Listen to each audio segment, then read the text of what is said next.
생각해 보자는 것입니다. 우리 학생들에게도 유익하겠지만 우리 또 리더들에게도 새롭게 성경을 많이 공부하지만 객관적으로 한번 생각해 볼 수 있는 그런 기회가 되리라고 생각합니다. 자, PPT를 보면서 하겠습니다. 저는 주로 말로 하고 PPT를 다 읽고 그러진 않겠습니다.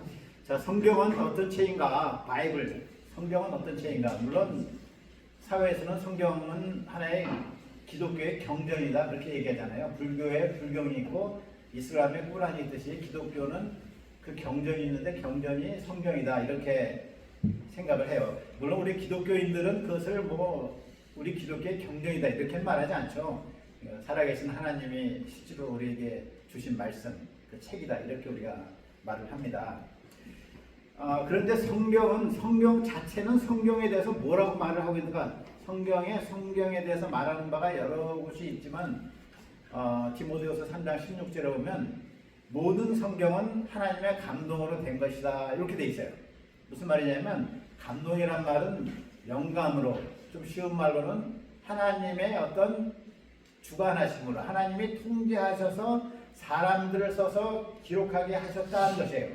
자, 성경은 물론 사람들이 쓴 겁니다. 사람들이 기록을 한 것인데 그것을 사람이 나름대로 막 기록한 것이 아니고 하나님이 그 사람의 인격과 사상과 필체와 문체를 다 쓰시지만은 그 사람을 전적으로 이렇게 통제하셔가지고 하나님의 뜻이 그대로 오류가 없이 기록되도록 하셨다 이런 말이에요.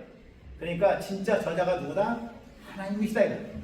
여러 사람이 기록을 했지만은 진짜 그 저자는 원저자는 한 분 하나님이시다는 것을 성경은 말하고 있어요.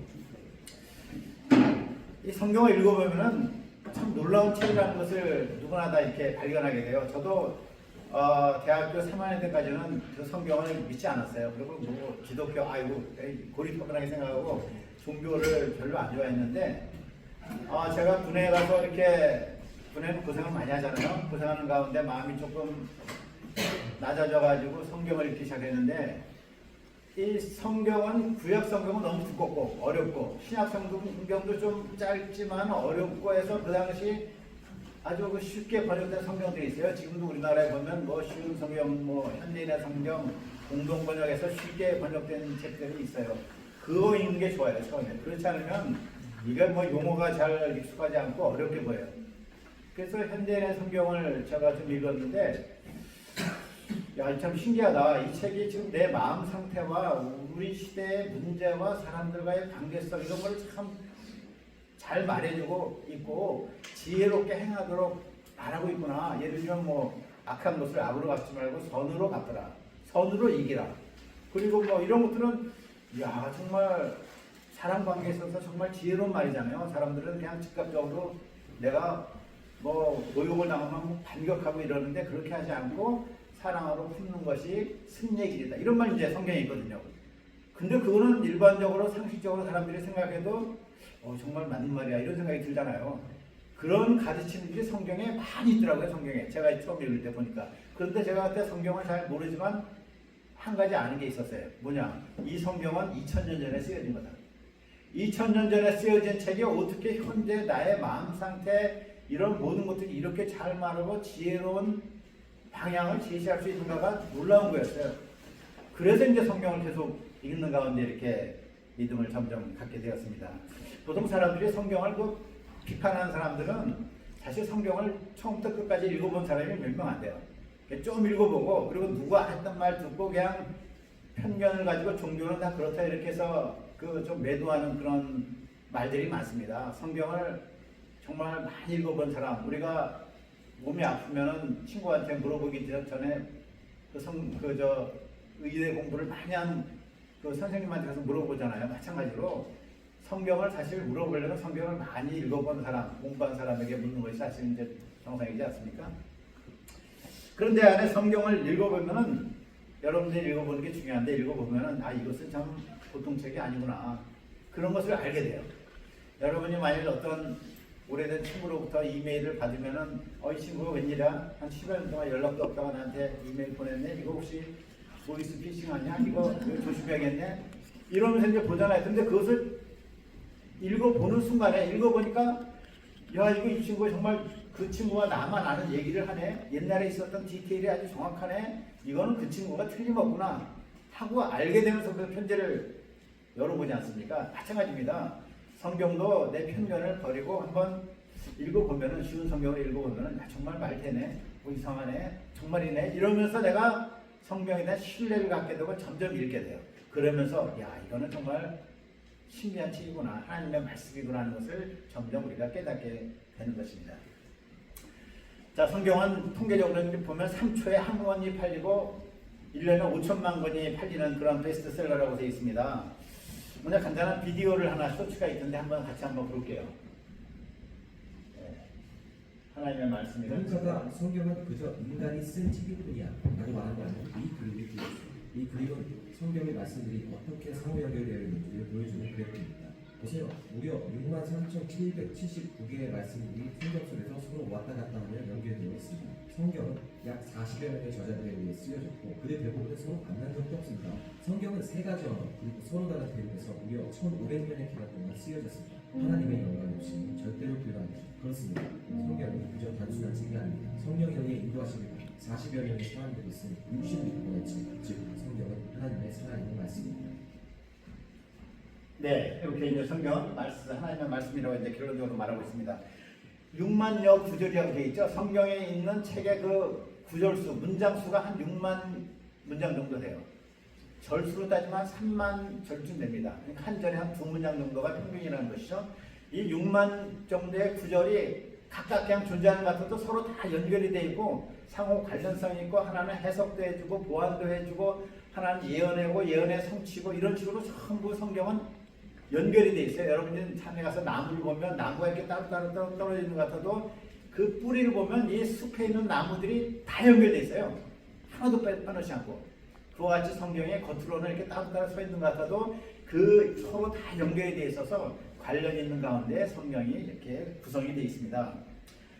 성경에 대해서 우리가 아는 것은 이제 구약과 신약 이런 말 쓰는데, 구약은 예수 그리스도가 오시기 전까지의 기록을 이제 구약이라고 그러고, 신약은 예수 그리스도가 오신 이후의 기록을 신약이라고 이렇게 말합니다. 성경은 어떤 성경이 제일 먼저 기록되는가? 그것은 십계명이야, 십계명. 최초의 성경은 십계명이라고 해서 하나님이 주신 계명 10개의 계명을 돌판에 기록해요, 돌판. 그 외에 다른 계명들은 전부 소위 양피지, 양가죽을 말려서 거기에 기록했거나, 또는 파피루스라고 해갖고 그 대나무를, 굵은 대나무를 말려서 펴서 거기다 기록을 했습니다. 그 다음에 다시 여러 가지 성경이 기록이 되고 또 사본으로 다시 만들어지곤 했습니다. 자, 성경 아까 쇼츠에 나왔듯이 성경을 보면 우리가 한 권의 책으로 보여요. 한 권의 책으로 실제 나와 있죠. 근데 이 성경은 쉽게 얘기하면 컬렉션이에요, 컬렉션. 여러분들 목화상의 단편 소설집 이런 책 있죠? 여러 가지 단편 소설을 묶어서 한 책으로 발간했습니다. 한국의 뭐 현대 시집해서 시가 여러 가지 있어서 한 책으로 나오지 않습니까? 그와 같이 마찬가지로 성경은 한 사람이 쓴 것이 아니라 40명 이상. 왜 40명 이상이라고 하냐면 저자를 모르는 책도 있어요. 66권의 소책자들의 묶음이다 이거예요. 66권의 소책자들을 묶어놓은 것이 성경이에요. 그것을 쓴 사람이 40명 이상 되는 사람이 썼다 이렇게 되어 있습니다. 그런데 이것은 이 40여 명의 저자가 어떤 사람들이냐면 서로 이렇게 한 자리에 앉아서 이렇게 지금 한 40명 되잖아요. 서로 이렇게 아는 사람이 아니라 서로 전혀 만나본 적이 없는 사람들. 그리고 다른 시대에 살았던 사람들. 약 1500년에 걸쳐서 살았던 사람들이에요. 어떤 사람은 나보다 1000년 전에, 어떤 사람은 500년 전에. 그리고 서로 다른 지역에 산 사람, 한 번도 만나보지 못한 사람, 내가 그 사람의 쓴 글을 본 적이 없는 그 사람, 이런 책이에요.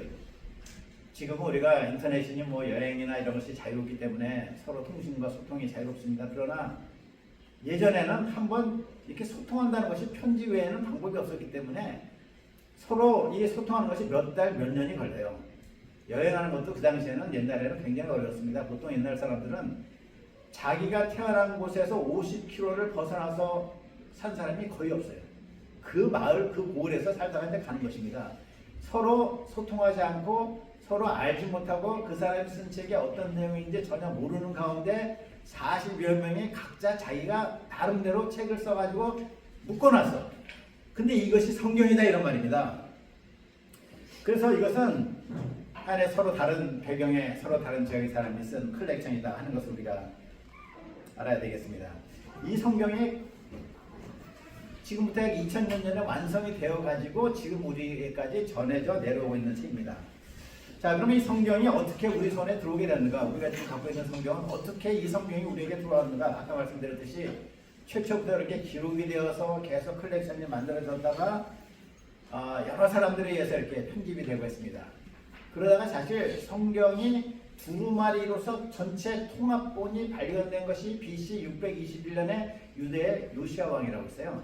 이 성경 기록이 나오는데 요시야 왕이 성전을 청소하다가 성경 두루마리를 발견해. 그게 최초로 성경 묶음을 발견한 것입니다. 그때 이후로 다시 추가 성경이 보완이 되면서 쭉 컬렉션이 모아져 가지고 내려왔습니다. 이것이 구약 성경, 신약 성경으로 나눠지고 구약 성경은 39권이 AD 90년에 얌야라는 장소에서 유대 랍비들이 모여서 회의를 하고서 그것을 정경으로 확정을 했습니다. 자, 이것이 이제 정경이다 해서 39권을 AD 90년에 얌야회에서 확정했고, 신약 성경은 AD 395년에 카르타고 공회라는 공회를 해서 거기서 신약 성경이 확정했습니다. 자, 그런데 구약 성경 이것이 성경이다. 이것은 성경 아니다. 그 당시에 뭐 성경 비슷한 책도 많이 있었거든요. 그래서 정리를 해가지고 정말 이것이야말로 성경이다. 또 이것이야말로 신약 성경이다. 소위 정경화 작업을 캐노나이제이션을 AD 90년, 395년에 완성을 했습니다. 그런데 이것은 사람들이 자 이걸 성경이라 하자고 결정한 것이 아니고 뭐예요? 그 당시 교회에 그때까지 전반적으로 widely accepted 이것은 성경이라고 다 인정된 것을 추인하는 그런 작업이었어요. 진주는 스스로 진주로 드러나듯이 성경은 스스로 성경으로 드러나서 사람들이 다 받아들여졌어요. 그 받아들여진 것을 이렇게 문서화해서 정경화 작업을 한 것입니다. 자, 그 다음에 이제 장절 우리가 몇 장 몇 절이라고 지금 돼 있는데 예전에 그런 거 없었어요. 그냥 마침표도 없고 물음표도 없고 그냥 쫙 글자만 연결된 것이 성경이었습니다. 그것을 장절을 만든 것이 그 후에 스티븐 랭슨이라는 사람과 또 이제 로베로 에티엔느라는 분이 장절을 만들어서 우리에게 오늘날 장절이 있는 성경이 전해지게 되었습니다. 이렇게 성경에 대한 얘기를 하면 이제 어떤 질문이 나오냐면 성경이 원본이 있습니까? 원본이 있으면 내가 좀 믿어볼 수 있을 텐데 원본. 근데 원본이 없어요. 왜 없겠습니까? 아니 이게 너무 오래됐잖아요. 최초의 성경, 구약 성경은 지금부터 3,500년 전에 기록이 되어 있고 그 다음에 최고의 늦은 성경이 AD 100년이니까 지금부터 2000년 전에 기록이 되어 있어요. 우리나라 기록 중에 여러분 제일 오래된 기록이 뭔지 아세요? 제가 맞는지 모르지만 제가 알기로는 장수왕이 자기 아버지의 공덕을 기리는 방개토왕비를 돌에 새긴 것 아마 그게 제일 오래된 것일 겁니다. 원본이. 근데 그것도 돌에 새겼기 때문에 그나마 좀 유지가 되는 거예요. 근데 파피루스니 양피지에 적은 것이 그것이 1000년, 2000년을 가겠습니까? 그래서 원본은 없어요. 근데 사본이 많이 있습니다. 사본이 중요해요. 사본이 뭐냐면 구텐베르그에 의해서 그 인쇄술이 발명되기 전에 사람이 손으로 쓴 걸 다 사본이라고 해요. 손으로 베껴 쓴 거. 자, 그런데 예를 들어 이렇게 한번 봅시다. 여러분들 어떤 사람의 편지를 받았다고 합시다. 편지를 받았는데 친구의 편지를 받았는데 두 사람이 이 편지를 카피를 독사 손으로 써. 손으로 사본을 만드는데 이 두 사람은 서로 모르는 사람이야. 서로 연락이 안 돼. 전혀 만나보지도 않고 시대가 달라. 이 두 사람이 카피를 만들었는데 10개 문장 중에 9개 문장은 서로 일치하고 1개 문장이 좀 틀려. 그럼 어떤 판단을 내립니까? 원본이 있는데 9개 문장은 원본이 그대로 된 거야. 한 문장은 이거 몰라. 어떤 게 옳은지 몰라. 이렇게 나오잖아요. 근데 만일에 사본이 2개가 아니라 10개다. 9명이 다 맞는데 1명만 틀려. 그러면 1명 그 사람이 좀 깨르게 이 사람 못 썼구나. 이렇게 이제 판단을 하잖아요. 자, 사본이 10개가 아니라 1000개다. 1000개인데 999개가 다 이렇게 쓰는데 한 사람만 다르게 썼다. 그거 틀린 거지. 자, 이렇게 해서 우리가 원본의 진위를 판단하는 것입니다. 자, 근데 구약 성경의 사본이 몇 개냐면 약 6000개가 있어요. 신약 성경의 사본이 약 5000개가 있어요. 다 똑같아요. 몇 개 틀린 것들이 있어요. 그 틀린 것들은 내용상 중요하지 않은 것들, 접속사, 조사 이런 거나 틀리는 거예요. 그러니까 이 수천 권의 사본들이 전부 아이덴티컬하다는 것은 원본의 정확성을 그대로 입증하고 있습니다. 그래서 현대 비평가들도 소위 본문 비평은 끝났다 이렇게 말해요. 본문 비평이 끝났다는 것은 우리가 갖고 있는 성경은 원래 있었던 원본과 정확하게 일치한다는 것을 선언했다는 것입니다. 그래서 본문 비평이 끝난 것입니다. 자, 아까 말씀드렸듯이 이렇게 여러 사람의 저자들이 여러 시대에 썼는데 그 사람들이 같이 모여서 출판 회의를 한 적이 없어요. 우리 어떤 주제로 어떻게 씁시다. 내가 이거 썼으니까 당신 거 쓰지 마시고 요거는 속편에 씁시다. 이런 회의를 한 적이 없는 거예요. 그런데도 이 성경 전체가 하나의 통일성을 갖추고 한 책인 것처럼 지금 우리가 이 책을 받아들고 있는 것입니다. 성경의 주제는 한마디로 하나님께서 살아계신데 우리 인간을 구원하시고자 애를 쓰신다는 얘기고 그 클라이막스는 예수 그리스도를 구원자로 보내셨다는 내용, 이것이 이제 성경의 그 주제요, 그것이 클라이막스입니다. 그래서 복음이라고 듣잖아요. 복음이라는 것은 모든 사람이 죄를 범하여서 하나님의 영광에 이르지 못하다. 무슨 말이냐면 사람들은 윤리나 도덕이나 철학이나 선행이나 보행을 통해서 거룩한 삶, 깨끗한 삶을 살아서 내가 구원에 이르고자 애를 쓰는데 아무도 하나님의 그 거룩한 수준에 이를 수가 없다고 말씀하고 있어요. 그래서 인간을 위해서 하나님께서 그 아들을 보내셔서 우리의 죄를 대속하시고 완전한 의를 이루셨는데 그를 믿는 자를 구원하신다는 소식을 알리는 것이 그것이 복음이에요. 지금도 이것은 유효합니다. 우리가 아무런 의를 행하지 않았지만 그분이 행한 의를 믿음으로 하나 연합이 되어 가지고 그의 의가 나의 의가 되는 거예요. 그래서 하나님 우리를 영접하신다 하는 것이 이제 성경 내용의 핵심 복음인 것입니다. 자, 우리나라 기독교는 1800년대 말에 쭉 들어와서 이렇게 세워졌습니다. 자, 그래서 이제 오늘 성경이 왜 필요한가? 그럼 우리가 성경, 그럼 알겠다. 성경 왜 필요하지? 성경의 필요성은 첫째로 제일 중요한 것은 우리 삶의 인생의 목적과 가치를 말해줘요. 자, 우리가 대학에 지금 들어왔잖아요. 우리나라 시스템은 대학에 들어갈 때까지는 아무 생각을 못 하게 돼 있어요. 대학을 무조건 들어가야 돼. 사나 죽나 내가 좀 팍 터지게 싸워가지고 들어가야 돼. 들어갔는데 저도 대학을 예전에 들어가 보니까 들어갔어요. 야, 이제 살 것 같다. 근데 대학에 들어가서 이제 1학년 수업을 들어가는데 수학 선생님 교수님 똑같이 고등학교 때처럼 가르쳐요. 근데 저는 굉장히 불만이 생겼어요. 아니, 대학이라는 곳은 진리의 상아탑인데 내가 왜 공부를 해야 되는지를 말해줘야 될 거 아닌가.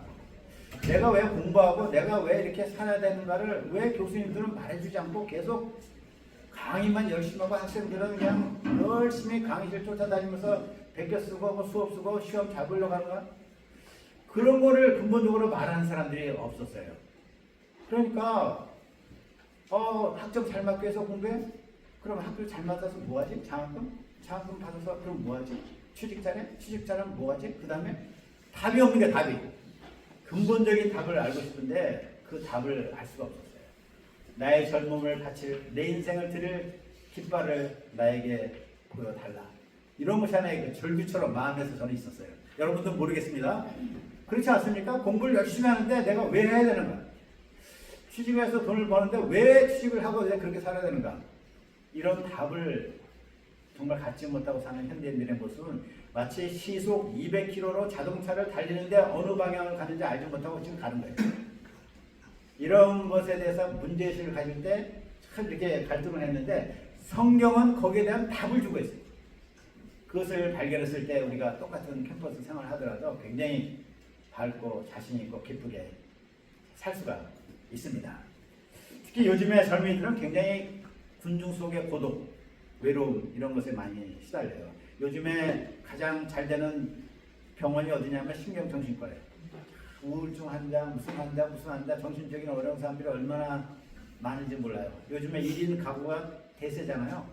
다 자유롭게 사는 것 같은데도 그 안에 있는 그 외로움, 자기 마음을 터놓고 얘기할 수 있는 사람들, 공동체가 없는 것이 참 어려워요. 그런데 우리가 성경을 공부하고 기독교 공동체에서는 그 마음을 터놓고 대화하고 교제하고 관계성 가운데 행복을 느끼고 힘을 느끼고 이런 우리가 삶을 살 수가 있습니다. 자, 성경은 이제 하나님의 말씀이다. 아까 쇼츠를 봤는데 왜 하나님의 말씀입니까? 증거를 보여달라. 증거를 말씀드리겠습니다. 내적인 증거 3가지, 외적인 증거 3가지를 간단히 설명할게요. 첫째 증거는 아까 말씀드렸듯이 성경 내용이 통일성이 있다는 거예요.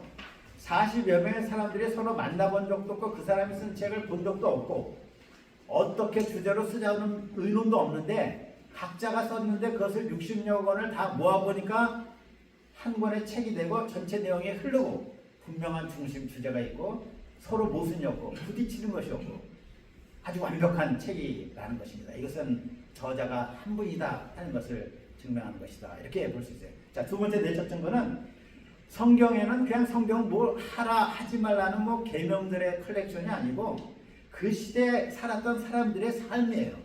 그 시대에 살았던 사람들의 이야기, 사건, 문제, 재난 이런 것들이 전부 고스란히 담겨있는 책이 성경이에요. 성경이 일종의 역사서입니다.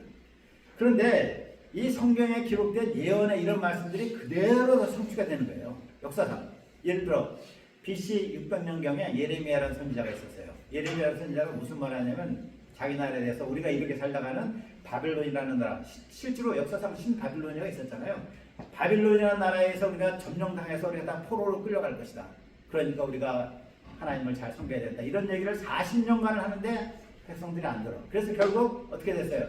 BC 586년에 바벨론이 쳐들어와서 유대를 멸망시켜서 수많은 사람을 포로로 끌고 와요. 자, 그 예레미야 예언이 성취가 된 것이죠. 그런데 성취가 되고 나서 다니엘이라는 사람이 있었는데 다니엘이라는 사람은 그 포로기에 성경을 또 쓴 사람이에요. 그 사람은 우리가 지금 포로로 잡혀와 있다. 근데 내가 몰랐는데 예레미야가 쓴 것을 한번 들어보니까 이 포로 생활이 70년 만에 끝난다고 기록이 돼 있다. 야, 그러니까 앞으로 30년만 더 있으면 우리가 포로 생활 끝내고 돌아갈 것이다. 그런 기록을 써놨어요. 그리고 나서 또 보면 포로 생활 끝나고 나서의 또 기록들이 쭉 있어요. 이와 같이 어떤 일에 대해서 예언하고 그 일이 이루어지고 그 일이 끝나고 그 다음에 어떤 예언이 이루어지고 하는 예언과 성취의 연속, 이것이 성경의 기록입니다.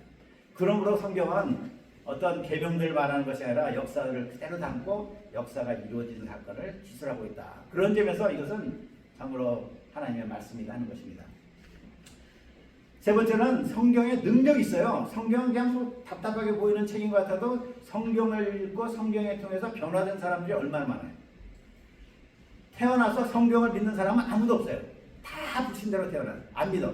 그런데 나중에 성경을 읽고 사람들이 변화되어서 우리가 성경에서 변화된 사람들 얘기 많이 듣지 않습니까? 사형수가 사형받기 전에 다 변화되어서 회개하고 뉘우치고 마약 중독자가 변화되고 어떤 강도가 변화되고 이런 그런 일들이 얼마나 많은지 몰라요. 성경은 지금도 말씀을 읽고 이렇게 깨닫는 자들에게 변화를 일으키는 실제적인 능력을 행하는 말씀입니다. 살아있는 하나님의 말씀이라는 거죠. 자, 그리고 외적인 증거 3가지. 첫째는 뭐냐면 고고학적인 증거예요. 고고학적인 증거. 무슨 말이냐면 이 성경은 역사 사실이라고 되어 있잖아요. 그래서 성경에서만이 오래전에 일어났던 사건들을 다 말하고 있어요. BC 2000년 전, 3000년 전, 1000년 전에 무슨 일이 일어난 것을 쭉 말하는데 우리 사람들이 과학적으로 옛날을 추정하고 검증할 수 있던 기간은 지난 한 200년밖에 안 돼요. 그전에는 옛날 일을 검증할 방법이 없었어요. 예를 들어 성경에 나타난 사실은 아니었지만 트로이 전쟁이 오랫동안 일리아드 오디세이 이후에 그 전쟁이 회자되었어요. 그런데 그것은 그냥 전설로 생각했어요. 전설. 그건 호머가 쓴 전설이지. 그런데 몇십 년 전에 트로이 유적이 발견됐잖아요. 그래서 트로이가 역사상 사실이구나. 이와 같이 나중에 과학적인 발견을 통해서 옛날의 글들이 확인되었듯이 성경의 많은 그런 기록들이 과학이 발달되면서 확인이 되는 거예요. 확인. 저는 대학에서 지질학을 공부했는데 지질학에 따르면 이 생물들이 지상에 존재하게 된 순서가 제일 처음에 어류가 있고 그다음에 뭐가 있어요? 그 다음에 파충류, 양서류, 파충류, 조류, 표류 이렇게 순서로 되잖아요. 나타난 것이. 근데 나중에 창세기 읽어보니까 그 순서대로 이렇게 창조가 돼 있어. 와, 이거 참 놀랍구나. 그런 생각을 저는 개인적으로 했어요.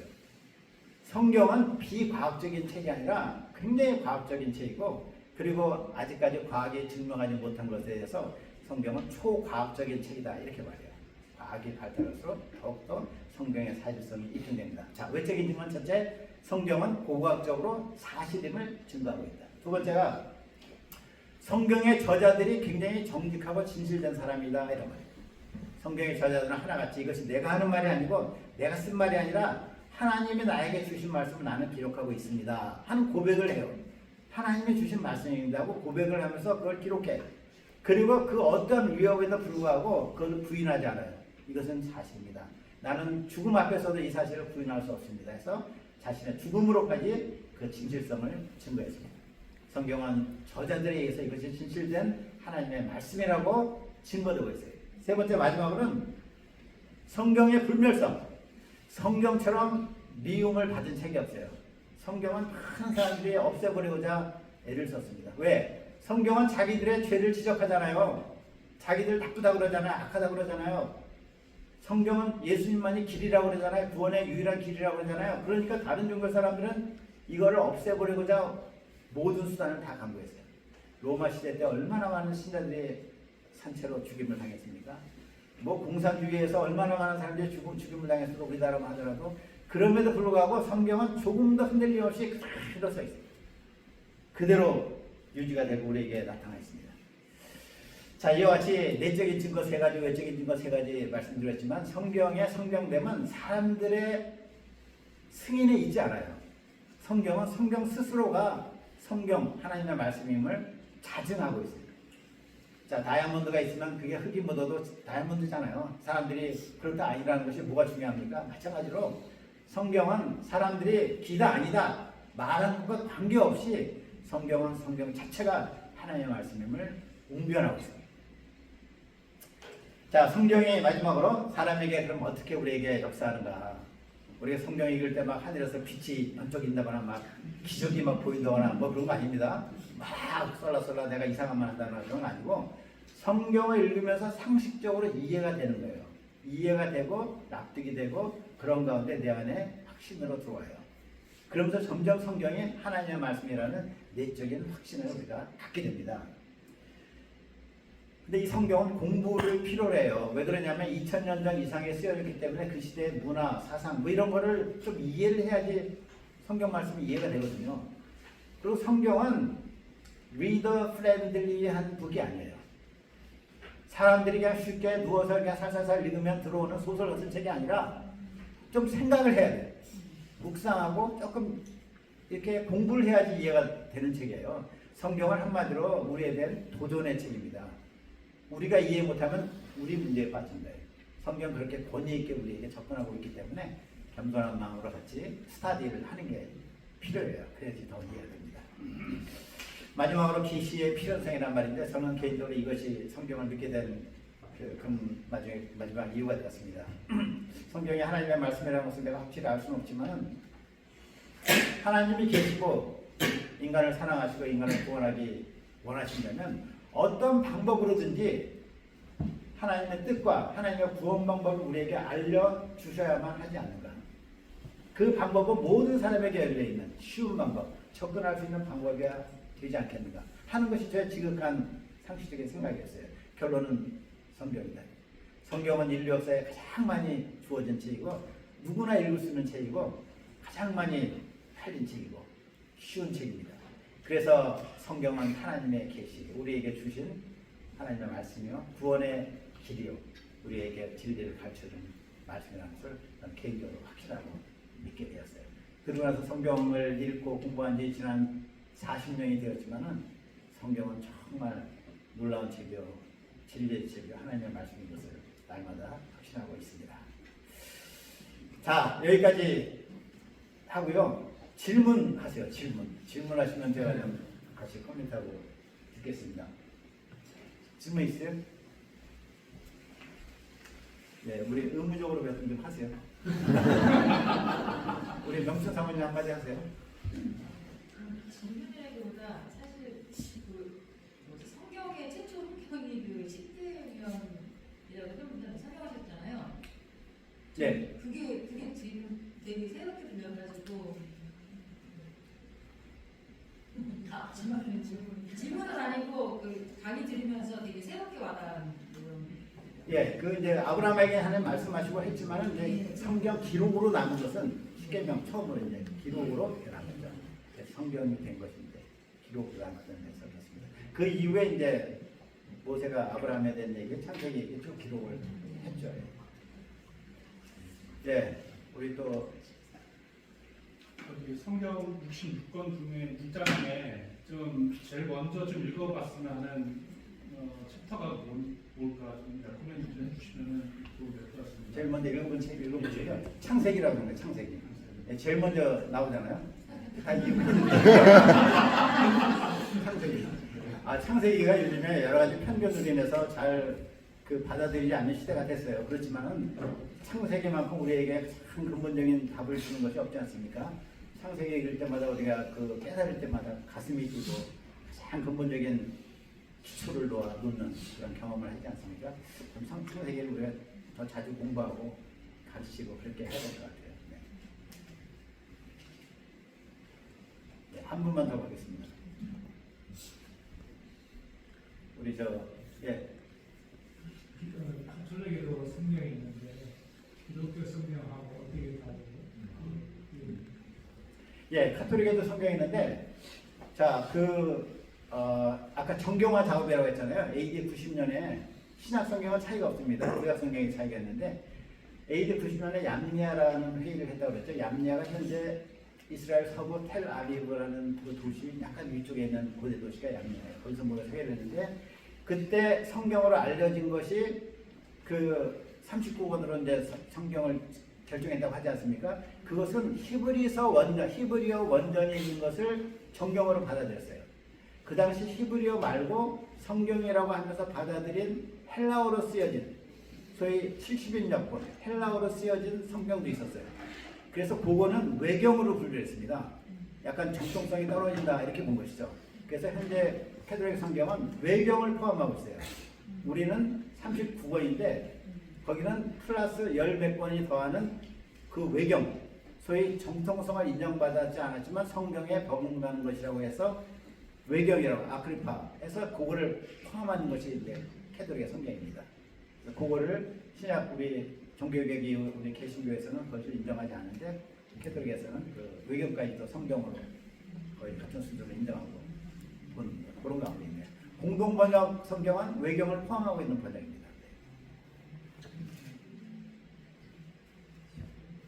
공동번역은 그 함석헌 목사 중심으로 번역이 된 책인데 그 약간 진보주의적인 그런 컬러는 있지만 굉장히 잘 번역된 그런 책입니다.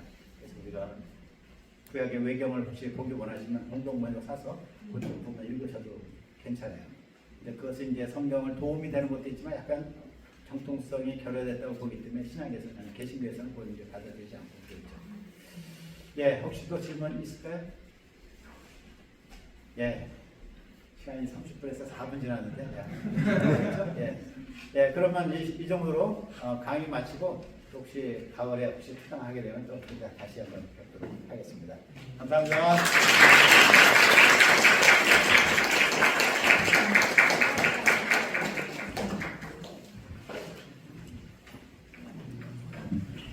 이렇게